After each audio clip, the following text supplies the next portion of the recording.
Right, hello everyone. Welcome back to the fifth episode of the BCC Pitched Up podcast. Today I am joined by the now usual cast list: Josh Kingsley, Louis Hartland, and Hayden Brooks. How have all your weeks been?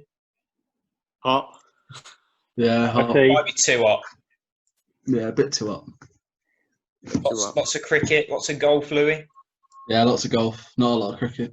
Been losing to Deck from what he's been saying. I won yesterday, but he gives me a shot on a hole. He gives me a shot every hole. So I beat him, but I didn't beat him. Yeah. Fair play. Right, so today, the focus of today's podcast is we're going to be having a light argument about some. What did I say to you? What was the wording I used? I think it was cheating/bending of the rules. Yeah, so cheating/bending of the rules. We're going to be looking at some clips Deviant, isn't it? Some things that have been done in cricket and having a little chat about them. So I'll play the clips to you guys. So the first clip is of R. Ashwin, and this is not the only time he's done it. Man-cadding. I'm not sure who the batsman is. How was that? Now, we have an appeal here. We have an appeal. You'll be able to see it. And Angelo Matthews, I think. Yeah. My main man. Matthews. It's whoever's on strike, so it's Kingo, yeah. Man-cadded Thiramane. So, man-cadding. Where does everyone stand on that? I feel quite strongly one way or the other, but I'll let you three go first. I mean, I'm split in two. I think if you're playing an indoor game, for example, when we play at Baseford, I think it's more than acceptable to do it. In the main outdoor game of cricket, I don't think it should stand really. I'd give a couple of warnings. So I wouldn't. Yeah, well, that's what happened in there. It says, I think I've deleted that bit out of the clip, but it said after it showed the replay, it was like he's had a warning already, and that's why they've appealed for it to be out. I'd fake it at least once and go, listen, mate, it's a bit out of order. Stay in your crease, otherwise I will just get you out if you want. But yeah, I'd give them warning. I wouldn't do it. I wouldn't claim it straight away. Easy for you to say the spinner though, isn't it, Louis? Yeah, it's a lot easier for a spinner.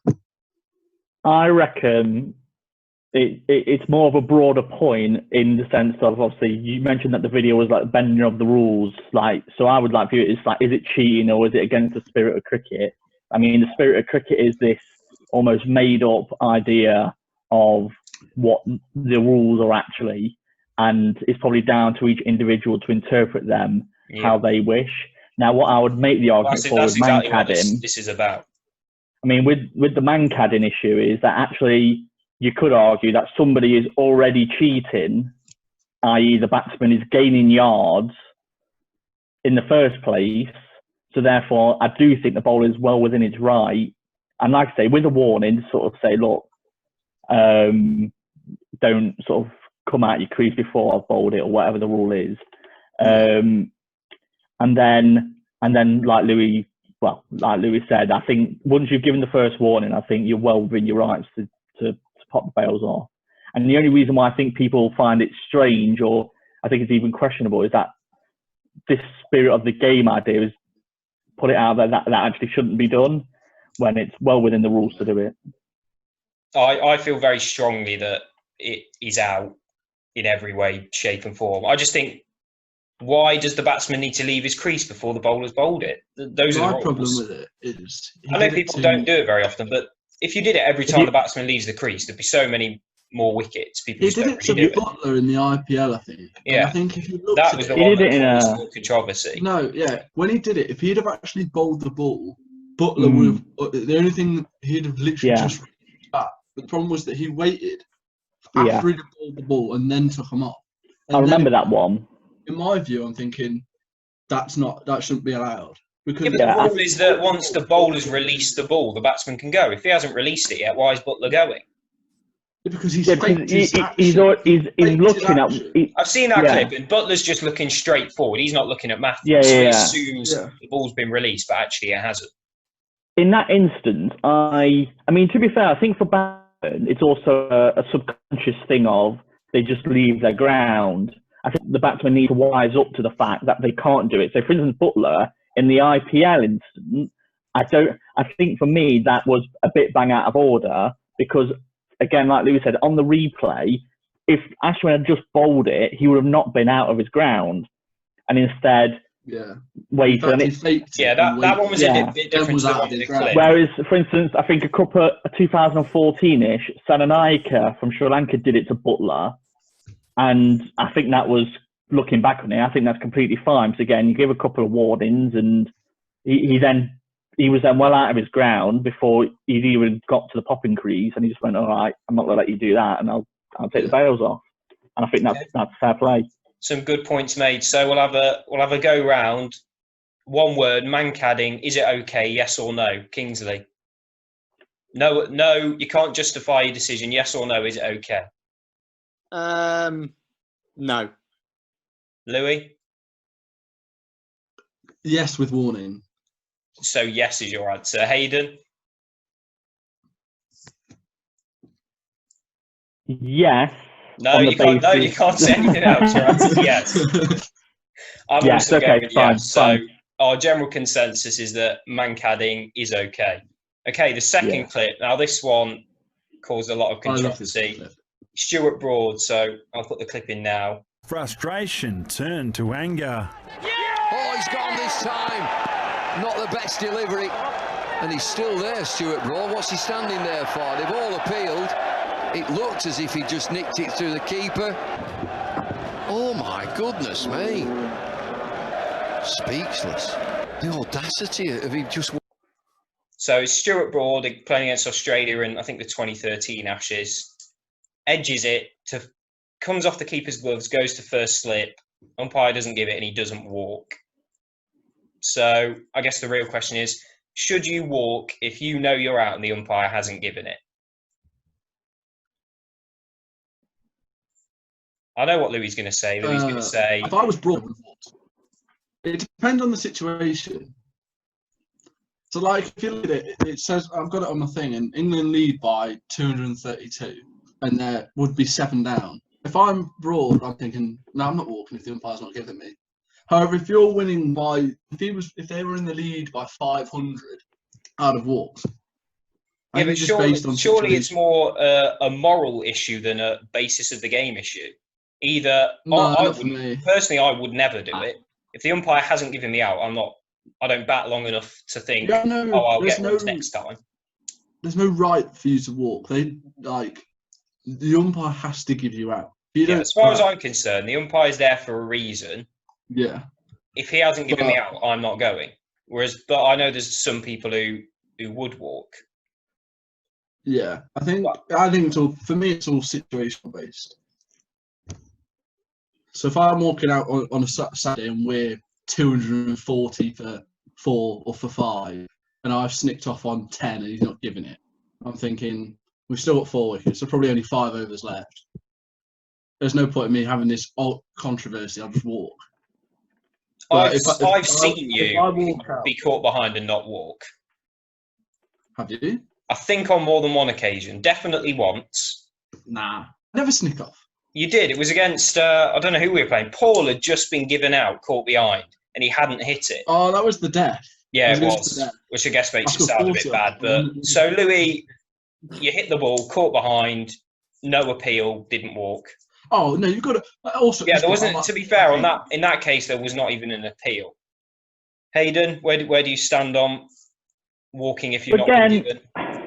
I do think it's tricky. So, I mean, obviously, if we're going to talk about the clip in question, I think it got blown up by the fact it ended up in Clark's hand. So a lot of the time, it's, Broad edges it. I mean, the commentator even says it. The Broad edges it and it goes to first slip. Well, he doesn't. He doesn't edge it to first slip. He edges it, it hits the keeper, and it goes to first slip. Now, if you to... So what would happen if Broad never hit it, it hit the keeper and went to first slip and he was given out? Do the fielding team turn around and go, actually, he didn't hit it, we'll call him back? How many times do you see that happen? How many times do you see, I mean, pre-DRS, a batsman inside edge it onto his pad and he's giving out LBW? You never ever see a bowling side or a fielding side go, do you know what, he's inside edged onto his pad, do you know what, come back, you're not out. I've seen that, to be fair. Again, this was another game against the Def, to be fair. Loz was batting. and he Yeah, edged it onto his pad. The umpire gave it, and their wicketkeeper said, the wicketkeeper said, no, he's hit that comeback. Yeah, again, though, it's all about the standard, and this is where the spirit of the game comes in. Because again, I mean, what you was mentioning about the game that you're talking about, that's, to me, that's the spirit of the game. Like, they knew that he wasn't out, so come back. And again, I've played in games where I've seen him where you know what, he's hit that can't be out, or I've known people who once they've edged it, they walk. But when you start to get into a moral, actually all batsmen should walk because they know they've hit it argument, you find it tricky because you can't. There is no other argument for the counter argument of, well, what about when people know it's not out and it's given out? It very rarely works the other way around. It's like if you get given out LBW and you know, like, say you think it's going out and the umpire's giving you out. What happens if you just stand there and go, I'm not out? So why should you give yourself out if you can't give yourself that out? Those tight LBW calls are trickier. I mean, again, we can't. It's tricky because, I mean, there might be an instance where you caught down the leg side when you know it flicked your pad, and you go, well, do you know what? I know I've not hit it. Do you know what I mean? But everybody goes up and you're going, right, I don't know, you're on 3, you've paid your tenner. Yeah, you're on I guess 3. there's enough times. I think it comes round. There's enough times you're giving out when you're not actually out. Yeah. I mean, I do believe if it was fair, you should walk, but it's not. I don't think it's fair. It's fair to work both ways. So therefore, Kingo as a bowler. Yeah, as a bowler, I'd be furious if I knew a batsman had hit it and hadn't walked. But you can sort of understand it. Last season, I edged and I didn't move until the umpire eventually raised his finger. And I think, as you say, Tommy, the umpire's there for a reason. It depends on the individual. Some people might walk, some people might not. Broad there in an Ashes test match, playing for his country, very passionate about the situation. Well in his right, he's not going to move until the umpire raises his finger. So, in my opinion, fair play to Broad. Yeah.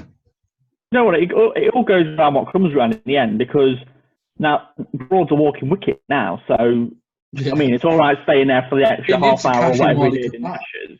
Yeah, so I mean, he cashed in. I think he scored 50 odd, but since then he's just racking up phone numbers. So, does it really matter? Yeah, true.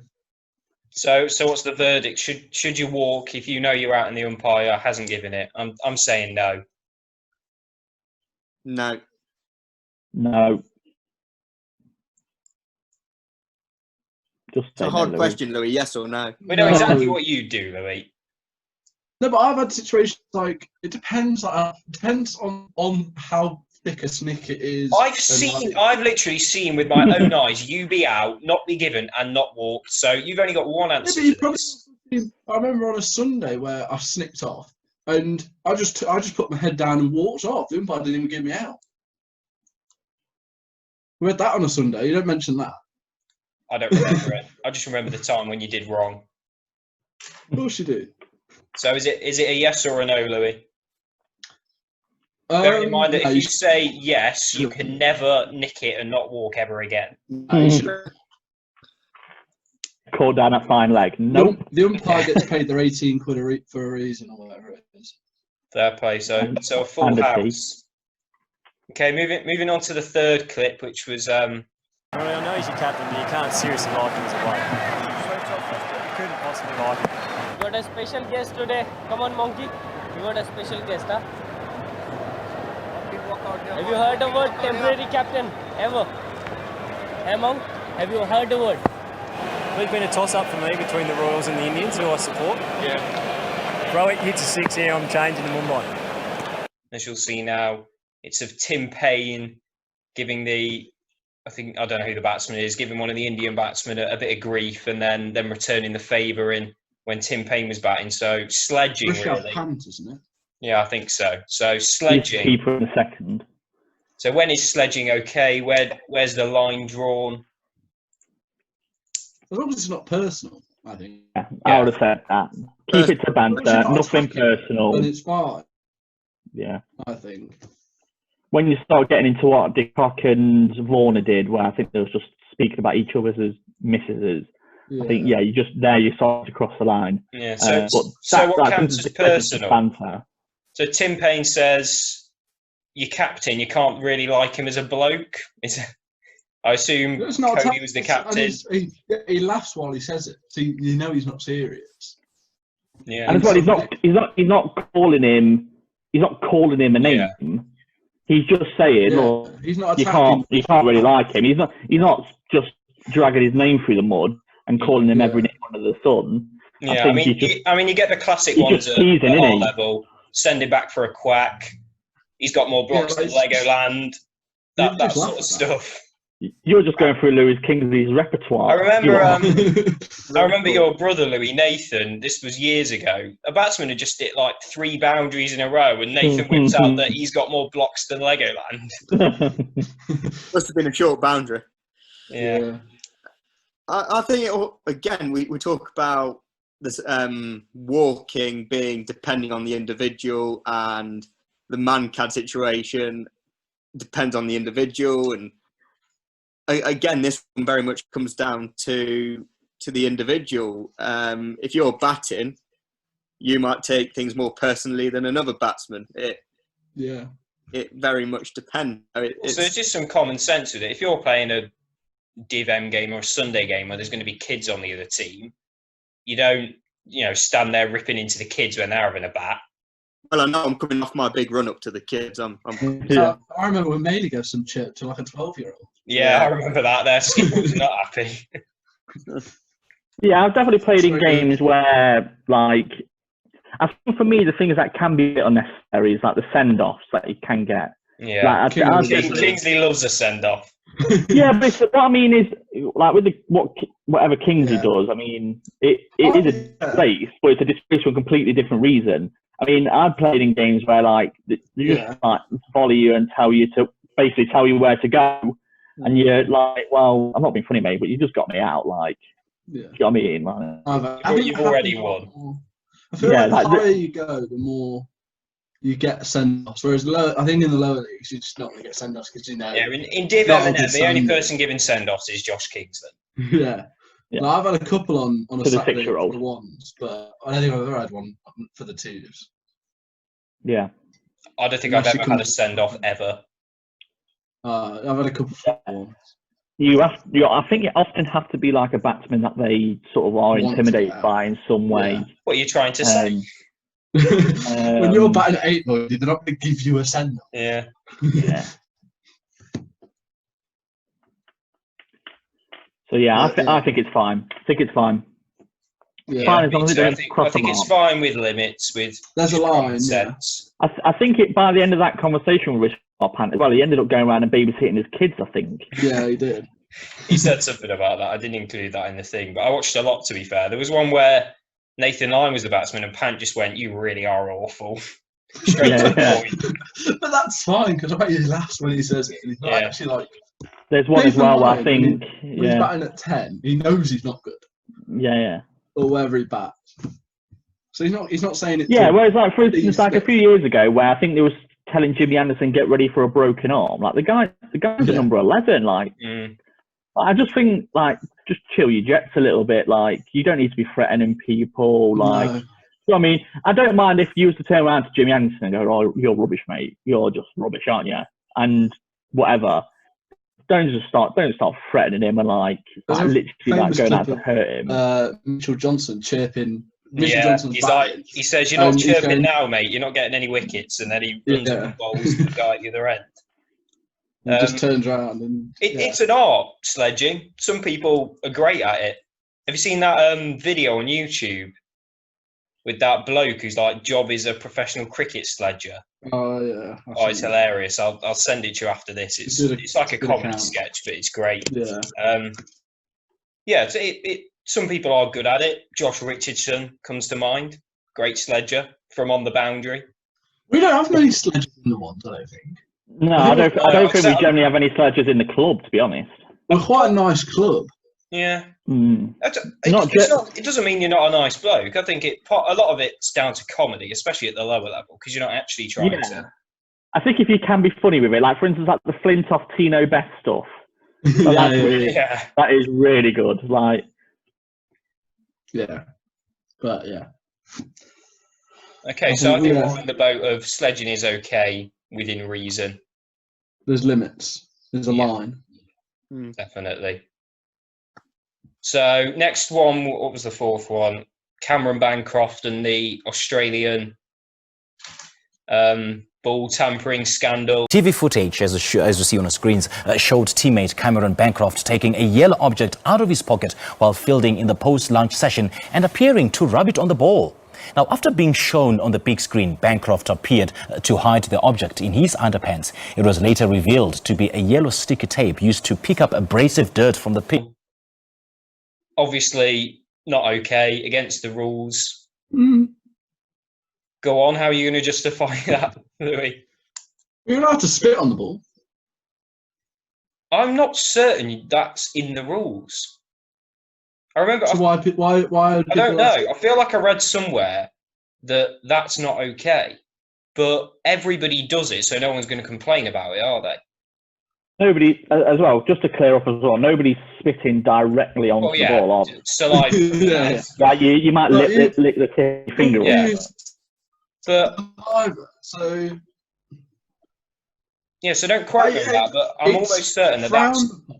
And it's probably illegal, but you look at it and go, there's so many other things that people do that I think if everyone did it, I don't think there'd be a problem with it. So I think the argument with the sandpaper stuff is that the fact. So I think the rule is that you're allowed to you're allowed to like use the ball as you wish using effectively what you've got. So for instance, because your saliva is present, you can use that to shine the ball, whereas bringing artificial things onto a cricket pitch is not. However, what I would say is I think the good counter argument for it is that, okay, if you're going to say Bancroft and what Warner, well, it was Bancroft that did it, but you have the impression that Warner sort of instigated it. Yeah. That is wrong. So you go into that is in the wrong box, then actually, how far do you go? Because I think you end up, I think Faf du Plessis did something. I mean, these blokes were banned for 12 months or 6 months in Bancroft. Yeah. And admittedly, that was done by their own federation rather than the ICC. They only banned them for a game. But you think how their names and their reputations were dragged through the mud and things like that. But you had Faf du Plessis do something. I can't remember what he did, but he did something that wasn't great. I think actually Shahid Afridi actually put a cricket ball in his mouth and literally tried to bite down on it like an apple to change the seam as well. Yeah, like picking the seam, like people. I thought you meant he put like the whole ball in his mouth. I was like, how did he? No, he did. No, all of it. He didn't put the whole ball in, but he just put the side. He put it in like his mouth and started like just grating it, like his teeth down it in a game. There was also. Do you know what I mean? Like all these things are still ball tampering. Like I think the problem is the rules are too expendable. There's not a set thing you can do this, you can't do this. So it's up for interpretation.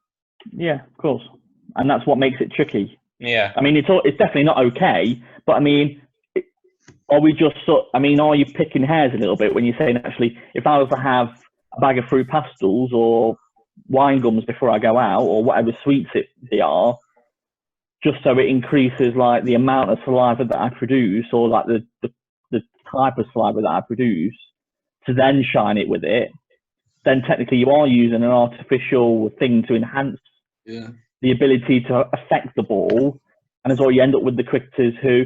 But then I would also say the rule is you're not allowed to bounce it in on the side, don't you? You often see them where they try and skim it. Throw it in just before the keeper. And the umpires warn them. What can the umpires do? You just say, our arms can't throw that far. So for me, that is perfectly fine. I don't think there's anything wrong with that. If you want to throw it in and scuff it up, I mean, to be fair, I have no idea how you can throw it and know for certain what side of the ball it's going to land on. when we played juniors. I don't know whether it might have been under 13s or under 11s. Paul was our coach, and in the last 2 or 3 overs, whenever we'd bowl first, you use the same ball. Each team used the same ball. You just throw it on the floor. Just throw it on the floor for the last 2 or 3 overs. Just give them. Just give them Paul on the podcast. So far, it might not have been Paul, but our coach just went. So far on this podcast, the chairman's been accused of chirping a 12-year-old, teaching our 12-year-old currently the dark arts in terms of the way to scuff up cricket balls for the opposition. I mean, it's not a good look on him, to be honest. I mean, it's all things we already knew about him. I mean, it's not changing our perception of him. I can't remember who my coach was. I think it was Paul. And he just said, just last 2 overs, just don't bother throwing it in the air. Just roll it in on the floor. This is what's going on in junior training there, Kingo. I've not been there the last couple of weeks, mate. So that's what we did. Keeping your nose clean. When the inquest comes, you don't want to be anything to do with it. Ask Nathan, he'll know. So I think the consensus with ball tampering is that the problem is the rules are up for interpretation, and when anything's like that, people are gonna try and bend them. But I mean, obviously, what they did just wasn't okay. No. The fact he tried to hide it in his underwear proves that. Yeah, it's a pretty telltale it plan, baffles isn't me it? how they didn't think that. I mean, how many cameras are there? They're like live on TV. How did they possibly think they were going to get away with it? No idea. I mean, maybe they had been. As far as we know, they were doing it before. That wasn't his plan, though, was it? That he didn't put it down his trousers initially. Well, yeah. Initially, he had it in his pocket, and then he saw the big screen with it in his pocket, and he went, "Oh no, I've got to get rid of that." Yeah. And just tried to shove it down. I mean, I don't understand why he didn't fake to tie his shoelace and just shove it in his shoe or something like. As opposed to obviously pulling your zip, like your drawstrings out from your trousers. Go down there, will you? It was ridiculous. Okay, so the last clip. Versus right-handers. Now that is a poor mistake, and he's going to be. Has he caught it? Has he caught it? He has. It is. He got a good hander. Oh yeah, that'll be a not out. As far as I'm concerned, this is the most cheating out of all of them. So we've got 10 minutes left. So this is the one where I think Thiramane's the batsman and he sweeps it, and I don't know if the fielder is. I think it was Shazad catches it, and then the replays show actually the ball went on the floor. So I mean, that's just, as far as I'm concerned, that's straight up cheating. Yeah, I think if you've caught it, you've caught it. Yeah. And if you've dropped it, you've dropped it. But he still might think that he's caught it. Yeah, I think it's tricky. Have you watched the clip, Louis? I've watched the clip, but the way he's falling forward. Yeah. He could have easily caught it, popped out, and he popped out, so it could have popped in the air. And it could. But if you see right at the end of the clip, you can see the ball is on the floor for a good second, and then he picks it back up. It's not like it's in his body the whole time and it just touches the floor. It literally, at one point, it rolls on the floor and he gathers it back up again. Yeah. He knows he's not caught that. This example is pure cheating. What I'm saying is, you could easily catch a ball, like when you're in the slips. Oh, like, yeah. When you think, you could easily think your hands are underneath it, but if you actually slowed it down, you'd probably see the ball bounce into your hands. Yeah, they do it all the time. When you slow down a slip catch, even when the fingers are right underneath it, sometimes it looks like it's bounced. But I mean, that's all just. Yeah, that one's bad. That's a bad I think the reason why I think it's cheating is because he goes on like he's definitely caught it. Yeah. Yeah. Like, you know, if you, like Louis said, if you rolled, he was rolling all over the place. Like, I do think there's a part of it, and that must have gone, oh, I think I've managed, it's bounced into my body or whatever. But I think the reaction is you get up and you go, oh, I think I've caught it, but can you just check it? What you do see is a load of people doing that, where you go, look, to the umpires, I think I've caught it, but can you just check it on the third umpire? He just wandered in, like he definitely caught it, and that was it. He was out. But that was the problem. Yeah, that's just straight up cheating. I mean, there's no bending of the rules there. I mean, it's just the fact he knows he's not caught that, and the player obviously comes over to him and he starts high fiving him. But again, it's like the off one. How many cameras are there? How can you possibly think you're going to get away with that? To be fair, the umpires didn't get mugged because when they sent it up to look at it, the soft signal was not out. The soft signal was not out. Yeah. So that was quite good. But They didn't fool the umpire. the thing is, though, at a level like ours, if a player did that on the boundary, you just have to take his word for it when he says he's called it. We've got no cameras. The thing is, though, you have to say that for everything. The amount of people that must have got out on no balls and I mean, we don't have the privilege of like people getting caught on boundaries and people who aren't run out or people who are run out. Do you know what I mean? Like, I've played in games where in that Loz game where he's just completely gone, I'm so sorry, lads, I just wasn't looking. I think it was Louis, where he was just so out stumped, and you go, everybody knew he was out, but yet Loz was just like, well, Loz sorry, lads, I wasn't watching. And you got to go, well, you can't give him out then, even though everybody knew he was. Apart from the one bloke who was important. It's just, I think we play a sport where there is a lot of interpreting the rules, whereas in other sports there is, you can do this, you can't do that. It's definitely unique. Yeah. Makes it an interesting game to play. It does. Right, well, thank you, the three of you, for joining me and having a bit of an argument. Everyone likes a good argument. Hopefully it will make good listening too. Tell us what your opinions are, if you would walk or not. Louis tries to say he would, but we absolutely know he wouldn't. I think it's a batsman thing. Yeah, so thank you for watching as always. Our social media links will be in the description. Follow us on everything. Donate to our crowdfunder, which is still going. We've got a few more days left to hit our target, if we haven't already by the time this goes out. Thank you for watching, and we'll see you next time.